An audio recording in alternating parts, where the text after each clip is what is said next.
ladies and gentlemen, this is Rashkin Report. Believe it or not, this is Yuri Rashkin, and I'm being joined today by two Russian writers, Russian American writers, some perhaps even more American writers than Russian writers. And one of them is Slava Malamud. Slava, welcome to the program. Hello. And another one is Mikhail Iossel. Now, Mikhail is, as far as I can tell from our prior communications, is no huge sports fan. But Slava is a professional sports writer, as I understand. And I have an important point to make here, I feel, and that is that Green Bay Packers are going to do very well this Saturday. So welcome to the program. And how seriously are you willing to defend Tom Brady is what I would like to know. Oh gosh, no, please get rid of the beast for us. We are, if you can slay the beast, we will be extremely grateful. Because, I feel that we have, as a society, have shifted too far away from our priorities. Which is defeating Tom Brady. Which is defeating Tom Brady. That's right. Best of all times, whatever. I think Aaron Rodgers is outstanding. And there are other great quarterbacks and just players. I mean, so what that Tom Brady is like practically our age, and still playing. Right? He was born during the early days of the Gerald Ford administration. That destroys me to even say that. Right. And we're not even talking about a car. I think this is important to note. So I feel that, Mikhail, would you like to comment on all of this madness? No, but actually, I used to be a fairly huge sports fan back in the Soviet Union. I may be the only one of the three of us who actually remembers watching live the Summit Series of 1973 in a village 200 kilometers northwest of Leningrad. Great. But I am the only one who is 5-minute walk away from the former Montreal Forum, which is where it was. Now it's Alexis Nihon shopping mall, and movie theater. But that's where Montreal Forum was, and it was not live because it was with 1 day delay, obviously. But I remember at 2 a.m, group of the 20 of us freshmen at Leningrad Shipbuilding Institute found the only cabin in the village with a TV, and we bought a fairly substantial barrel of local beer to the old woman who lived there, and the 20 of us were there at 2 or 3 a.m, and we were like, well, it's a whole separate thing, but just wanted to somehow just develop the sports team, but we don't need to. So no, I think it's great. I mean, you are, and I think it's important to point out, as if somebody didn't notice, Mikhail is an amazing storyteller, and I think that's part of what makes him such a great writer. Anyway, I wonder if we've been paying too much attention to politics. Do we need to shift our attention to something else? I mean, for Russian vloggers, it could be speaking about like crypto dollars and, those kinds of things, whatever. But have we been paying too much attention to politics, Slava? First of all, I don't think it necessarily has to be one or the other. It's not a dichotomy. It's not a pick one. I always cringe when people say that sports and politics should be separate, and keep your politics away from my sports. I watch games to escape from it all. Sports and politics have never been separate as long as sports have existed. Chariot racing in ancient Rome, and it was a highly political event. Ancient Olympic Games were extremely political. Modern Olympic Games have always been political, always been very nationalist. They never exist separately. And guess what? Today, in the morning, Colin Kaepernick was trending on Twitter, and sure as heck wasn't because of a number of touchdowns passes he threw. It was because of the fact that people are coming to realize now in 2021 that what this man did was important, and he was horribly mistreated. And the outgoing president of the United States unfortunately made a spectacle around him by energizing very racist segments of American society, and which resulted in him being blacklisted. In the 21st century, we had a black man being being prohibited from doing his job, from working the job he's Do you qualified. think that is, in your opinion, is Colin Kaepernick still able of being a quarterback, by the way, or do you feel that his career has effectively been ended? I'm sure Sek certain he is a better quarterback than a lot of people currently playing in the NFL, and I think he is a better quarterback than Mitch Trubisky. I think you'll agree with me on that, being a Packers fan. Well, but then you have so many great ones, and that's what we want to focus on is greatness. But we don't have a team that is rooted for by Republicans, and then a team that is rooted for by Democrats when it comes to sports. We don't have those kinds of divisions. That's true. I mean, it's all mostly geographical, and I'm a Democrat, but as a fan of the Buffalo Bills and the Buffalo Sabres, I'm pretty certain that the owners of those two teams are most likely vote Republicans. Most owners do.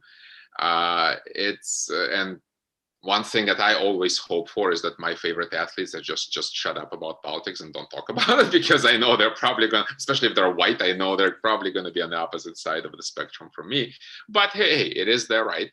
They do what they have to do, and I just hope that in the case with Kaepernick, when he was not even being partisan, he was just trying to protest against injustice, and he suffered for it. And the owners basically made it very political. They said they did not want to upset the president and did not want to upset his base, whereas a lot of fans were just saying, "Okay, keep politics away from my sports." But it's just you wanting to stay in your comfort zone. It's not because that's the objective reality. Sports are a part of politics. They always will be, always have been. Mikhail, let me ask you this. From your perspective, do you feel that you have been paying as much attention to politics until Donald Trump showed up? And are you planning on paying as much attention to politics after he leaves? Well, it's not a matter of one's deciding to do something like this. It's just the proportion that different components of one's life somehow come into play. It happens sort of like almost against our will, or we don't decide necessarily what it is that we're interested in, and how much, to what extent at different points in our lives. I would remind you, is just continuing the sports theme for a moment, that of course in the Soviet Union, sports was obviously highly politicized, right? And I will just bring to just recently, the other day I was discussing the two world championship, Karpov-Korchnoi and Karpov-Kasparov, for instance, right? And so on. And so I just think that's a matter of we are in this COVID period, right? And one of the symptoms is that people lose a sense of smell or taste. And some people basically have a highly, keen sense of smell and taste. And it just is a matter of how you perceive reality, whether you sense that smell, whether you taste this reality. And we don't decide. And the way that people fell for Trump, for instance, or the way people immediately loathed him, it was not some kind of process of some kind of cognition. It just happened. It's just, and sometimes people were completely unaware that they would fall for him, and that they would resent him quite so much. It's an interesting topic, obviously, but it's not something that can be easily kind of lends itself. Well, if we're doing this like a sports show, then everything is going to get wrapped up by the time we go to the commercial. Slava, let me ask you. Is it a sports show, Yuri? You didn't tell me it was a sports show. Well, this is, it was a last minute thought, but I just, I was thinking about my guests, and I thought, there's a point to be made. Slava, go ahead. About politics? And sports and value of the team loyalty.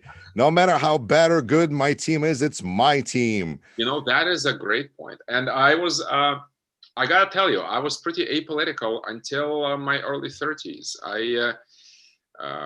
When I came to this country in 1992, 1991, actually, late 91, as a refugee from one of them troublesome regions of the former Soviet Union, I was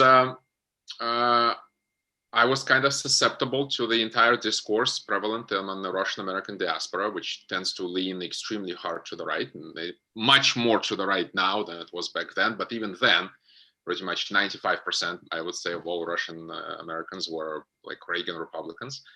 But I was not feeling very passionate about it. What turned me into politics was the George W. Bush presidency, and his outward religiosity turned me off real big time. And of course, the post 9/11 ultra patriotism, you're with us or against us, you either support the president or you're the enemy of this country, that reminded me so much of the Soviet Union. That turned me away from the Republican side of the aisle, and I became more or less a Democrat. And then that kind of got exacerbated by the subsequent years. But I have to tell you, I miss the times where I could merely disagree with Republicans. I could merely dislike all that they stand for, and not be afraid, and not be revolted, and not be not be worried about the future of this country as a representative democracy. And those last 4 years, that these have been my my emotions, and I really don't enjoy that. I want to go back to the time where Republicans are simply people I disagree with, and not people who pose an existential threat. But I feel that you made a great point about this being a team sport now, politics. A lot of people just don't care who represents them, who wears red or blue. They are just going to vote for them because they're on my team. And they want their team to win because they want to feel good, and they want the other guys to feel miserable. And I think for Trump, besides racism, and besides xenophobia, and besides all these anxieties of about the changing the demographics of the nation, and changing political landscape, and a change in vocabulary, and then the political correctness and everything else. One biggest prevalent emotion that I think people felt voting for him is that he makes me feel good about being a white man, and he makes people whom I dislike feel bad.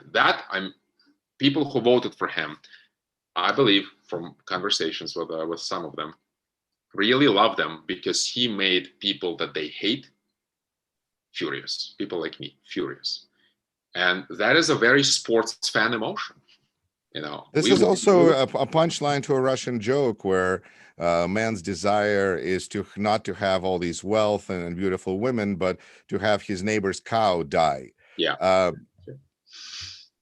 Okay, Mikhail, you live in Canada. Although you're writing in New Yorker and other fine publications. Do you feel like you're living a floor above a meth lab? Well, we live an hour away from the border, and there are pro-Trump people here, and there are pro-Trump.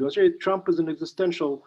It is a really good point. Up until recently, up until Trump came along, basically, it was entirely possible to have political disagreements, and yet it didn't necessarily lead to disintegration of friendships or families and so forth.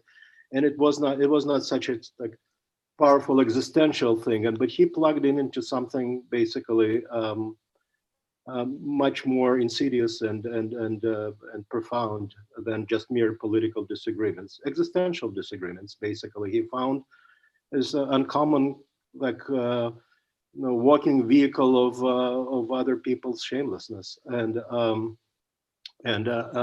I noticed similar thing when I started doing my literary seminars in St. Petersburg in late 90s and early 2000s. I could almost pinpoint the moment when some of old friends of mine in Russia started feeling the effects of this poison that Putin was basically injecting in the Russian existential vein. And it happened around 99, 2000. Suddenly, old, completely apolitical college friends of mine, former friends of mine, and so forth, they just start saying, why do Americans think they're superior to us, and all those kinds of things. Suddenly, something's changed in the atmosphere. And it was like that with Trump, because Trump is not about politics. He's not a Democrat. He's not a Republican necessarily.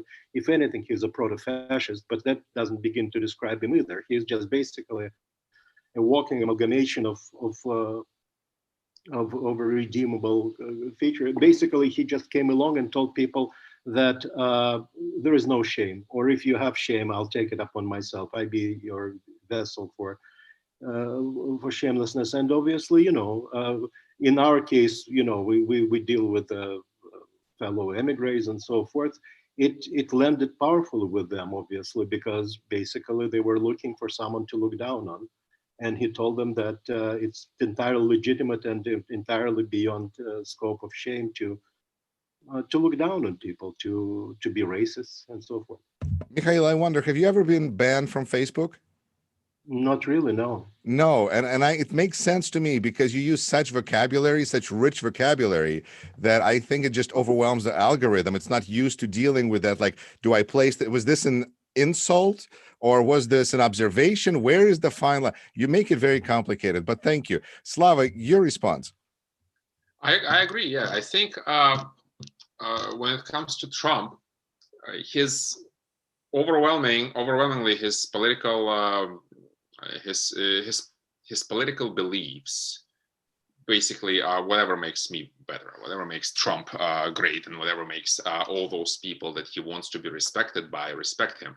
I believe his entire reason for him even getting into politics was, first of all, to work on his own insecurities, because he was not really taken seriously by the Manhattan elites that he always wanted to rub elbows with. And secondly, he was infuriated by the fact that somebody like Barack Obama got elected president, because in his mind, people who look like Barack Obama, who have a name like Barack Obama, should never be presidents. They should only serve him cocktails.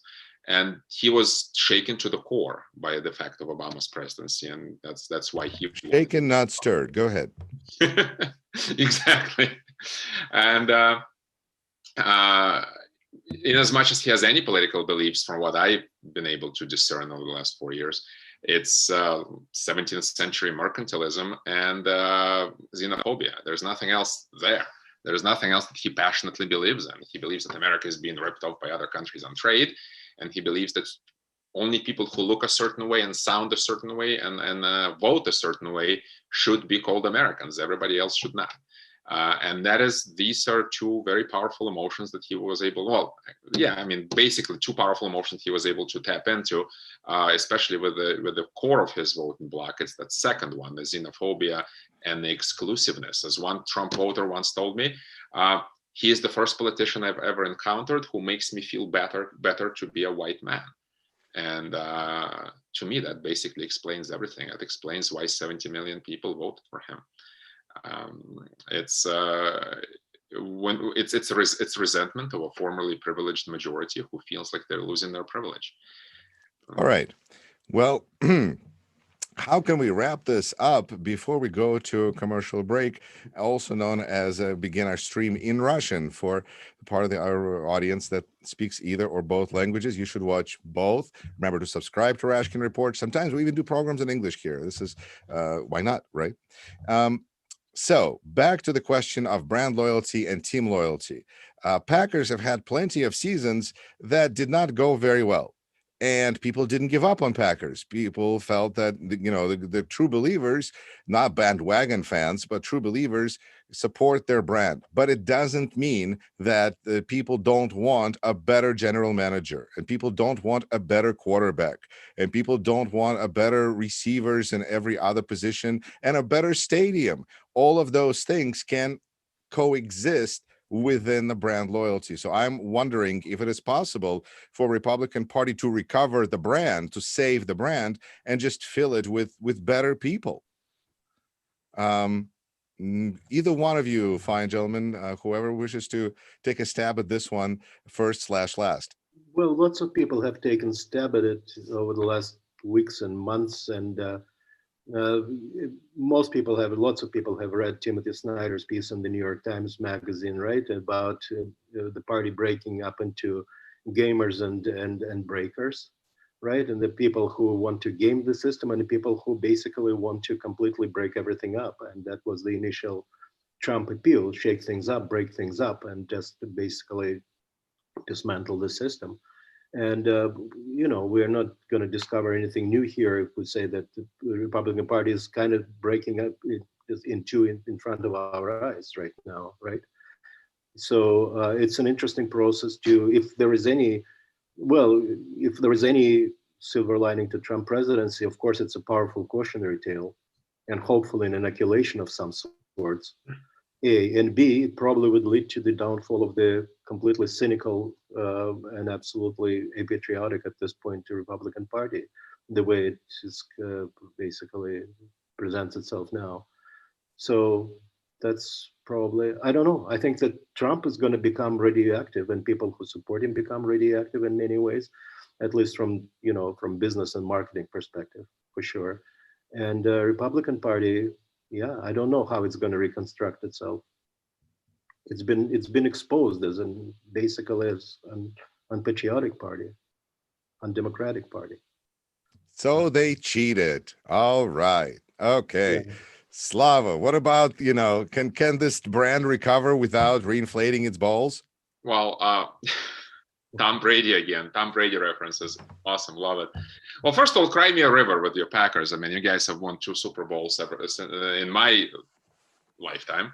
And I'm a Continue. Buffalo Bills fan. So recovering the brand is not an issue for us. It is, finding any sort of solace. That's true for Buffalo. Yeah. Yes, that's true. Anything ever. I mean, one before we die. That's how we thought. That's how we phrase it. But to me, the Republican Party as a brand has always been this Frankenstein monster, at least since the 80s, that was cobbled together from interests of several completely different blocks. You have the donors block, the millionaires. They don't care about abortion. They don't care about religion. They don't care about guns necessarily, unless they're in the gun industry. They don't care about immigrants unless it's as a source of cheap labor. They actually very much pro-immigration. They care about less environmental regulation, less safety regulation, less money they have to spend on making their workers feel comfortable, and more tax breaks for themselves. That policy, that sort of a Reaganomics, Thatcherite policy, that's one thing. And then you have another block, which is evangelicals, which are people who want to push through radical social reforms, right-wing social reforms, banning abortion, making prayer mandatory in public schools, whatever. And then you have the Southern strategy, which was created by Lee Atwater back in the 70s, which is energizing the racial resentments of the white working class, and particularly at that time it was in the South. Now it's spread into your neck of the woods as well. This is why Wisconsin probably went Republican, because the white working class in the North is also feeling racial resentments as well. So you have these 3 voting blocks who have 3 different. In 2020, we did go for Biden. That's pretty clear. That's good. But go ahead. Yeah. Okay. 2020 might wind up being Wisconsin's year in more ways than one. But this is 3 different sets of priorities. And they're now tugging in different directions, ripping the Republican Party apart. The traditional Republicans, the never Trump Republicans, don't want anything to do with the other 2 voting blocks. They don't care about the Jesus voters. They don't care about the racist voters. They just, they want conservative economic fiscal policies. But then there is also a whole lot of these Reagan Republicans who are willing to swallow a whole lot of feces in order to they're willing to go along with Trump as long as he delivers on their priorities. And then there's a whole bunch of evangelicals who are willing to completely close their eyes on everything that Trump stands for his entire life, the way he lies, the way he cheats, the way he's obscene, and the way he promotes violence, as long as he delivers them their judges are going to ban abortion. So I don't see how these 3 blocks can coexist eventually. I mean, at some point, it's gonna be a realignment. The Republican Party is going to either break up into other parties, like the Whigs in the 19th century that couldn't reconcile over a question of slavery. Maybe Trump will become this new inflection point, after which the Republican Party is going to have to decide which direction am I going to go, or whether these Reagan Republicans can exist in the same party with the Trumpers. And I would love nothing more than to have a party like the German CDU, for example, the German Christian Democrats, or even the Tories in Great Britain. A modern, sane, conservative party who might not agree with me on fiscal policies and might not want to bring about any of Bernie Sanders' priorities or Alexandria Ocasio-Cortez priorities, but is at least not actively insane. I'm afraid this is not the direction we're going to see the Republican Party head in the 2020s. What happens? Well, and if you have a situation with a bad team owner who just can't get the right people and is not interested in things like winning, then okay. So I remember LA Clippers for many years. It was just a toy for their owner, and because at some point you can't win elections this way. Because the population is really not supporting this ideology and this approach. Now, we're going to go into extra time for obvious reasons. There's no way that we could simulate this conversation in any meaningful form in Russian in about 10 minutes that we have, or maybe a little bit more.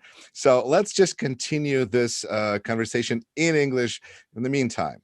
Mikhail, do you feel that Republicans and Democrats can learn anything from looking at Russia?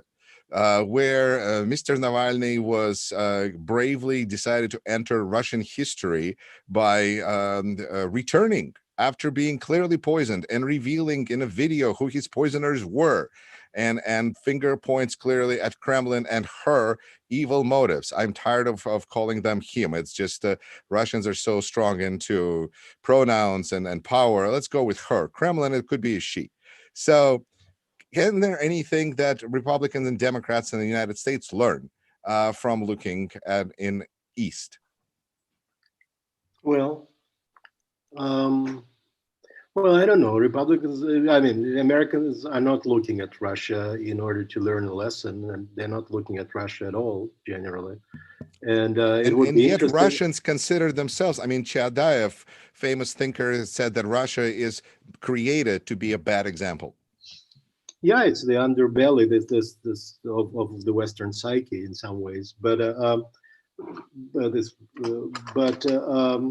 I think it's an interesting moment in that, of course, for the last 4 years we had in the White House basically Putin toady, somebody who powerfully depended on him psychologically and financially probably, and emotionally, and in many other ways. And so it would be interesting to see how Russia, how Putin is going to deal with a united front. He may be completely beyond the point of no return mentally at this point, and decided that basically that his reputation cannot be salvaged anymore. So there is nothing to try to hold on to. And so in that sense, he can do with Navalny whatever he wants. And Navalny, basically, it's an ancient like Russian tradition. He's sacrificing himself in a way to defeat the system that is going to devour him, probably. But this is almost like a Matrix kind of a ending.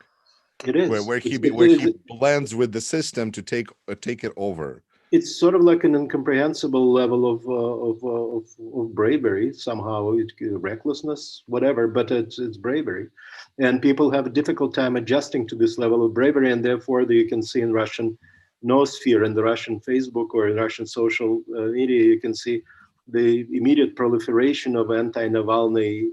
Just people suddenly feel the need to announce that they've always been against him and that they wouldn't want to see him as president of Russia, as though that's actually what's on offer right now. But and so forth. And I think people just cannot deal with this incomprehensible level of personal sacrifice, and it just somehow contrasts too powerfully with what they feel about themselves, consciously or subconsciously. So I don't know. I think it really is an ancient heroic tale what we're seeing in Russia now with Navalny. Just I don't know. I don't know how it's going to turn out. I know that Putin is going to face now a united front of the West, and he's going to face powerful new sanctions, and his cronies from his inner circle are going to be sanctioned even more stringently than before. And I don't know if it makes any difference to him, because he may, like I said, be beyond the point of no return psychologically, mentally.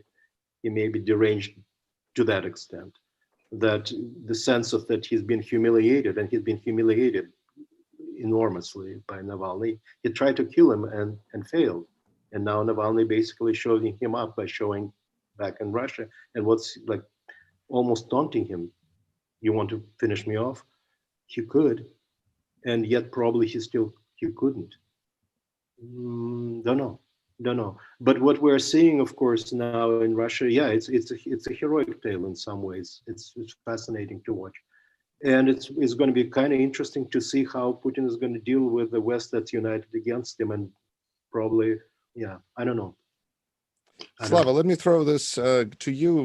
When you have one league that is attempting to play by the rules and another league where they just like whack each other, then is there a lesson there perhaps?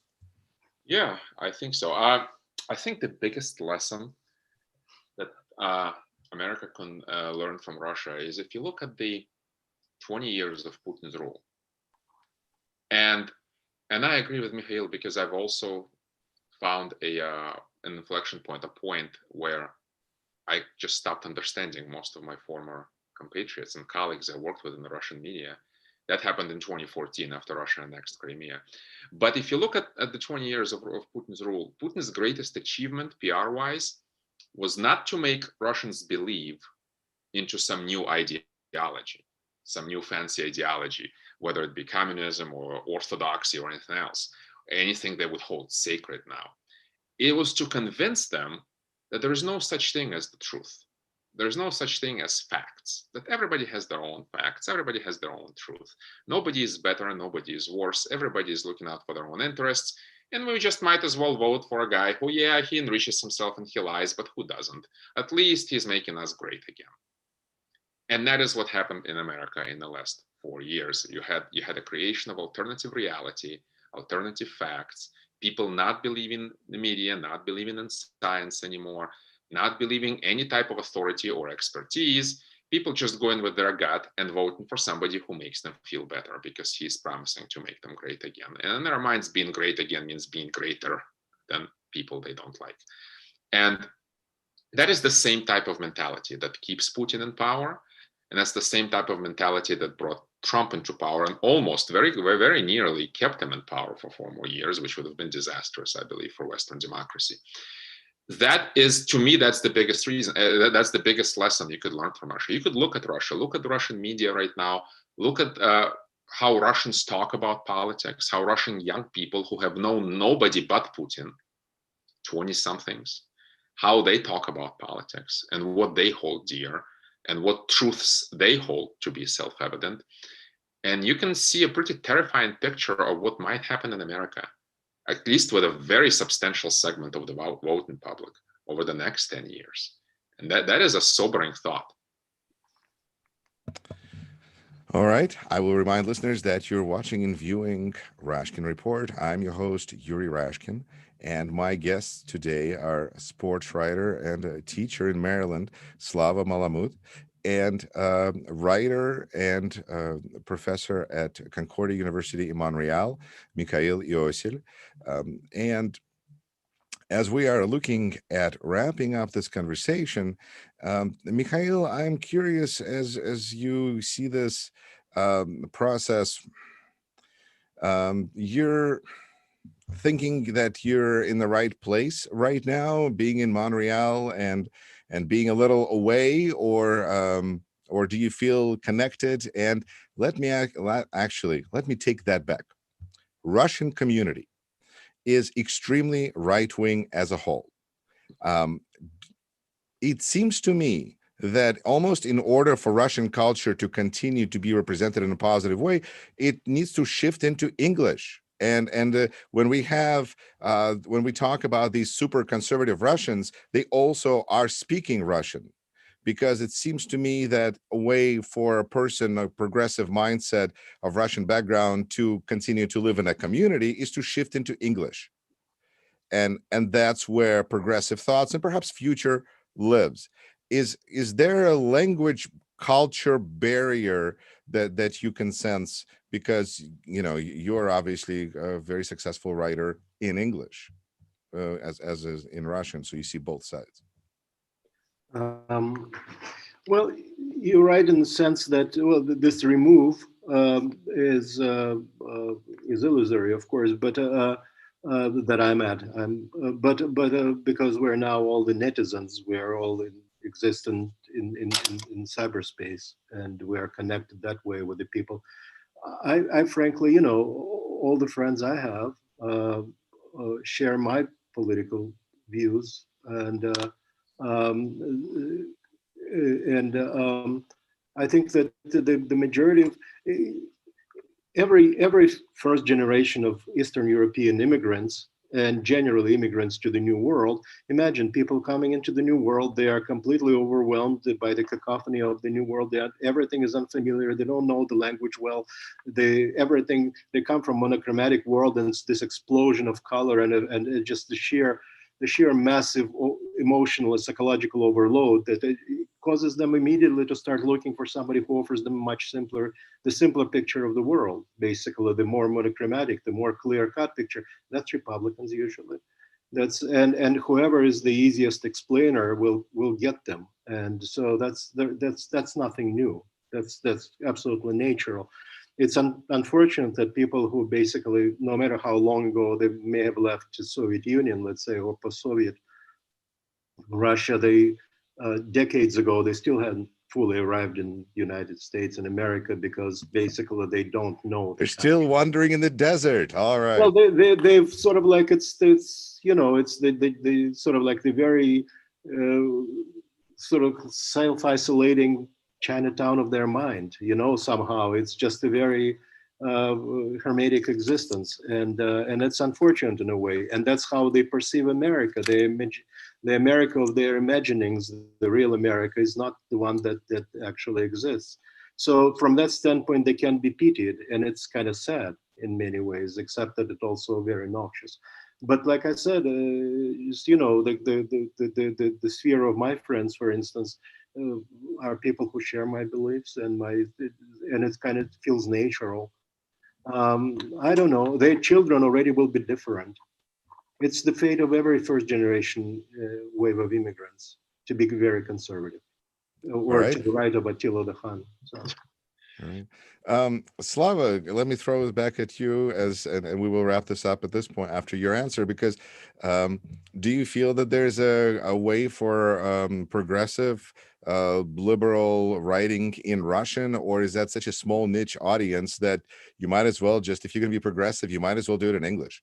You know, it's a wonderful question, because just last night I was having dinner with in Washington with Julia Ioffe, the brilliant Russian-American journalist, and and she told me, because she spent much more time in I want her contact information, but just go ahead.